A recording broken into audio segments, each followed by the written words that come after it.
rockets, right? Just imagining something right now. Okay. And if you wanted to keep that perfectly stationary, right, against gravity, you could just fire all the rockets at the bottom really fast and hopefully keep it flat, right? Right. It's going to have tiny little variations. And then if you have wind hitting it and all this, you could potentially have those rockets try to counter it, but it would never be perfectly still in winds like that. Because the wind's not perfectly still either, right? Exactly. It changes and varies. It does. So it's almost like it's the wind. It's not even really fighting the wind, it seems. You know, it just seems like it's just there in a way.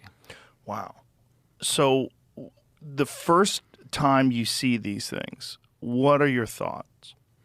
Yeah, the first time really was, well, you know, what is this, right? It's not a UFO or something mysterious at this point. It's at what we're thinking at this point we see on the radar is just, well, our radar is broken, right?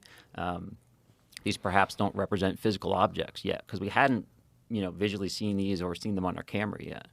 And so, you know, we kind of like, hey, what's going on here? You know, is anyone else seeing this kind of thing? But not really like investigating it, right? It's just kind of like, all right, there was stuff out there, but maybe next time we'll take a look. But the way our systems work, when we have all these contacts on our radar, and if we kind of just select one out with our little cursor there, all our sensors go to it. Our FLIR goes to it, which is our camera system. All our weapons, they have like their own little eyes in some sense, and they all look in that direction. And so eventually, you know, someone had one of these selected and flew close enough so that as they look at their FLIR system, their camera, they could see something that was at the spot represented on the radar, right? So there was something there. So they were seeing it visually with their own eyes? Not at this point, just on the FLIR system. The FLIR system. And so it's a regular camera and also an infrared camera. And so typically we'll roll around in infrared just because it returns a better image, typically. So yeah, you know, it didn't look like an object they were seeing on the FLIR. It just looked like a source of IR energy in a sense, almost as if someone was shining a flashlight. But something had to be there to be reflecting that energy or creating it.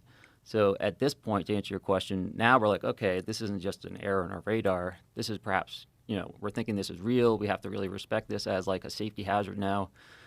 Even if it's just a small, you know, however small ribbon of tinfoil, right? Like that suck down the engine can still take out an aircraft, right? So we have to be very respectful of that. Like a Mylar balloon type thing? Potentially, right? Yeah. But how fast are these things going? So sometimes stationary, right? Sometimes they would be going around 0.6 to 0.8 Mach, which is at altitude about, you know, 240 to maybe 330 knots, you know, around there. So somewhere in the range of an airplane. Yeah, a fighter aircraft would be kind of flying around at those airspeeds, except sometimes